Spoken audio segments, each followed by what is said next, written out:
On August 15, it will be a year since the Taliban's forceful takeover of Afghanistan for a second time. In the past year, we have witnessed a rapid return to the religious conservative rule and violation of women's rights that many Afghans experienced during the 1996 to 2001 period. As feared, the Taliban have reversed various past accomplishments in terms of women's rights, including limiting women's access to employment, education, political representation, and even freedom of movement. After the fall of Mujahideen, after the retake of Kabul by power in 90s, they had the same thing. They were the same people. The same thing was happening that time as well. They was promising women rights and education and everything of women time to time, but it was just a promise. And all during the 7 or 6 years of their time, their governance in Afghanistan, they never agreed on what they promised. Violence against women and girls has also been on the rise. While the Taliban ignored all international standards on human rights that many worked hard to ratify and make part of the national law over the past 2 decades. With girls barred from attending secondary school, the future looks even more bleak, and the country risks losing an entire generation of female doctors, teachers, and other professions so essential for the society to progress. In a country where women are allowed, not able, but are allowed legally, and unsocial wise to sell their body parts, to sell their children, to sell their household, to sell their dreams, hopes, everything, but not able to study or work and earn some money legally and with honor to feed their family. So definitely that could be the worst happening to women. Nowadays, Afghanistan is the only one country around the world where girl child is not able to go to school, especially for secondary and higher education. In a country where just your gender becomes a crime to stop you from all humanitarian rights. So definitely living in that country will cost you not only your life, but your dignity, your hope, emotions, and dreams.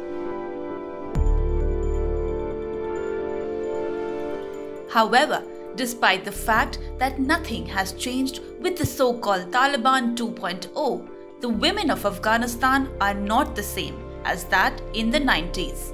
Afghan women, whether inside the country or those who have been forced to flee since August 2021, have refused to remain silent in the face of these attacks on their rights.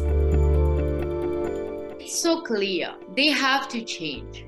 They have to change. Not only starting from that small resistance or activities inside the country, but global-wise, there is a big amount of resistance going on. There is previously, and in the history of Afghanistan, it was always men rising up and changing the situation.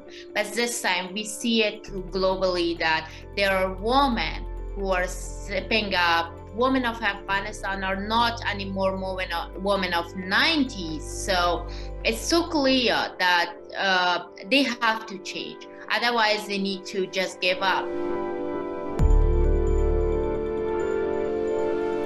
Many governments have denounced the Taliban's decision to restrict girls' education, including the entire United Nations Security Council and almost all members of the G7 and the G20. No government has defended or sought to justify the Taliban's position.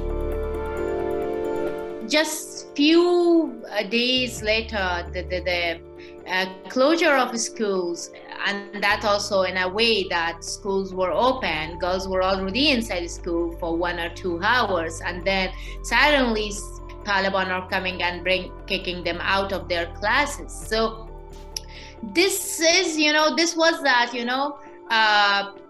climbing up into the top of a mountain, and then without having anything in your hand to help you and support you, you fell down and you broke into pieces.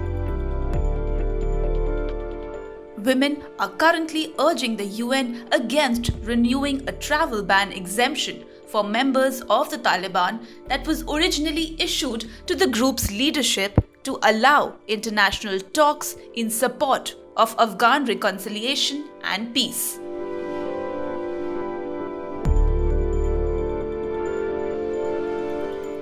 Religious scholars have pointed out that there is no justification in Islam for the ban on girls' secondary school education.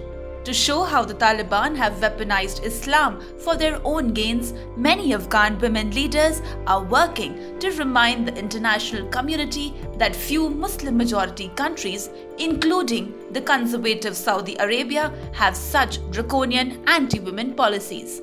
Highlighting the un-Islamic nature of the Taliban's rule has been a key tactic of women's activism in exile. On the anniversary of the Taliban takeover of Afghanistan, it's time to redirect our attention to the country and listen to those who are well positioned to advise on strategies to bring peace, security, gender equality, human rights, and democracy to Afghanistan. It is time to listen to the Afghan women activists and leaders.